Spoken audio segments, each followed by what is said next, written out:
Good evening friends. I hope कि आप सब अच्छे होंगे, स्वस्थ होंगे। चलिए, welcome back to my channel. और वीडियो को आगे बढ़ाएंगे। एचडीएफसी बैंक के ऊपर बात तो करेंगे। आज थोड़ा सा अगर मैं अभी इसको स्टॉक को देखूं तो कहीं ना कहीं एक राउंडिंग शेप में ये स्टॉक आपको बनता हुआ दिखेगा। देखिए, मैं आपके साथ अभी ड्रॉ करके भी आपको दिखाऊंगा। तो ऊपर की साइड पर एक बिल्कुल एक ऐसी परत बन गई जहां पर कहीं ना कहीं आपको फॉल पे फॉल बनता दिख रहा है। आज बहुत सारे लोगों को ये लग रहा होगा कि इज़राइल और फ़लस्तीन की जो न्यूज़ है कहीं ना कहीं उसका मार्केट पर इम्पैक्ट है। क्रूड ऑयल शूट कर गया, इसका इम्पैक्ट है। देखिए, मार्केट में आपने बहुत बारी ऐसी गिरावट देखी होगी जब जब ऐसी कोई न्यूज़ नहीं भी होगी तो कोई न्यूज़ का इतना बड़ा इम्पैक्ट तो मुझे नहीं लगता था, क्योंकि मार्केट में ऐसा 400-500-600 पॉइंट का गिरावट आना यहाँ पर नॉर्मल हो जाता है, यहाँ पे बैंक निफ्टी के साथ। और खासकर एक्सपायरी थी तो कहीं ना कहीं जो स्टॉप लॉस हंटिंग होती है, या जो यहाँ पर ऑलरेडी कॉल राइटर्स काफ़ी हावी थे इन सब चीज़ों को लेके, तो वहाँ पर वो ज़रूर होता दिखा मुझे। और यहाँ पे निफ्टी के पास तो ऑलरेडी गैप था, जो गैप फिलिंग आज निफ्टी ने भी अपनी नीचे की साइड पर कर दी। तो वो इम्पॉर्टेंट चीज़ें अपनी जगह पर हैं। स्टॉक के अगर आप बात करेंगे मुझसे इक्विटी के ऊपर, और हम एच डी एफ सी के इक्विटी के ऊपर बात करेंगे, तो यहाँ पर कोई इतना बड़ा अभी भी कोई प्रॉब्लमेटिक सिचुएशन नहीं है।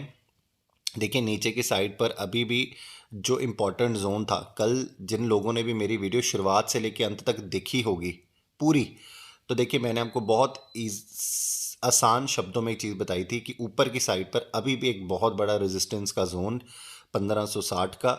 अब वो और नीचे की तरफ आके शिफ्ट हो गया होगा। मुझे लगता है आज के बाद जो कॉल राइटिंग अब हिट करी होगी वो 1540 पे भी आज आकर होगी। अगर आप भी कॉल और पुट का ऑप्शंस का डेटा देखते हैं तो देख लीजिएगा। मुझे ऐसा लगता है ज़रूर हुआ होगा, क्योंकि मार्केट में गिरावट बहुत आई है।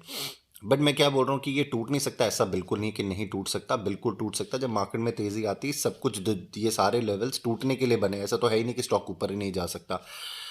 अभी के लिए अगर आप देखेंगे तो इम्पोर्टेंट जोन था हमारा 1529 से लेके 35, अच्छा सपोर्ट का जोन। इसके बाद जो सपोर्ट का जोन था वहीं जाकर हमारी क्लोजिंग होती है आज की, तकरीबन 1519 से 1920 से लेके इसके आसपास की हमारी क्लोजिंग हो जाती है। नीचे की साइड पर अगर देखिए, अगर वापस से अभी टच करने गया अगर कल 1500 का लेवल, तो यहाँ पर मुसीबत क्रिएट कर देगा। ठीक है, वो मुसीबत क्या क्रिएट करेगा हमारे लिए, फिर ये नीचे का लेवल भी चेक करेगा 1475 तक का।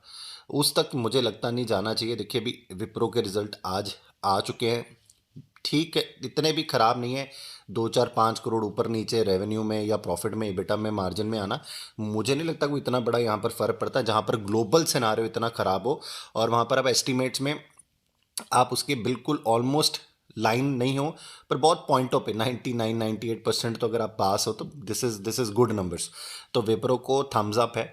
अभी इंडसइंड बैंक के रिजल्ट आएंगे तो मुझे लगता है कि मार्केट को कहीं ना कहीं डर है इंडसइंड बैंक के रिजल्ट के साथ, तो मुझे लगता है वहाँ पर बेटर रिजल्ट्स आ सकते हैं। तो यहाँ पर मार्केट की पॉजिटिविटी होने की बहुत ज़्यादा शुरुआत होने की हो सकती है, अगर कहीं ना कहीं इंडसइंड बैंक के रिजल्ट अच्छे आ गए आज।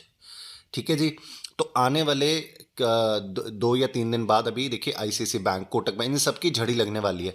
तो कहीं ना कहीं वो एक मोमेंटम यहाँ पे पॉजिटिव वापस से ऊपर की तरफ आ सकता है। तो इतना नेगेटिव थॉट अभी दिमाग में मत रखिए। आज ये सिर्फ एक एक्सपायरी थी, एक्सपायरी का प्रेशर था। कल किस तरीके का मार्केट रिएक्ट करती है वो बहुत ज़्यादा इंपॉर्टेंट होगा। अब यहाँ पर अगर H D F C bank के ऊपर बात कर रहे हैं तो देखिए, नीचे का लेवल मैंने आपको बता दिया। ऊपर की साइड पे अब 1540 मुझे लगता है कि इंपॉर्टेंट जोन बन गया, क्योंकि वो कॉल राइटिंग का जोन भी है। अगर ये टूटेगा तो मुझे लगता है वहाँ पर आपको तेज़ी, अब 1560 की टेंशन लेने की ज़रूरत नहीं है, तो वहाँ पर बिल्कुल तेज़ी बनेगी। और अब 1560 तक की भी तेज़ी बनेगी, क्योंकि यहाँ पर फिर ऊपर स्टॉप लॉस, जैसे अब नीचे आज स्टॉप लॉस हंटिंग हुई है, तो ये स्टॉप लॉस हंटिंग ऊपर की साइड पे बहुत तेज़ी से होगी। जिन लोगों ने शॉर्ट्स बनाए हैं वो सारे अपने शॉर्ट्स कवर आपको करते दिखेंगे। मुझे ऐसा लगता है कि एक बड़ा मोमेंटम यहाँ पर H D F C bank में पेंडिंग है। मैंने कल भी आपसे बात करी थी, मुझे लगता था कि वो आज मोमेंटम होना चाहिए। अब देखिए, कुछ कुछ चीज़ें इस तरीके से मार्केट में घटती हैं जो आपके भी कंट्रोल में नहीं है। मैंने वीडियो डाल दी रात को, कुछ मार्केट में इमोशनल चीज़ें अगर हो जाती हैं तो वहाँ पर मार्केट में पैनिक होता है। तो वहाँ पे ये छोटी मोटी सेलिंग आती है और बहुत सारे लोग ऐसी सेलिंग में अपने पास अच्छे स्टॉक्स को इकट्ठा करते हैं। तो मुझे लगता नहीं कि आपको कहीं ना कहीं पैनिक करने की ज़रूरत है भी यहाँ पर।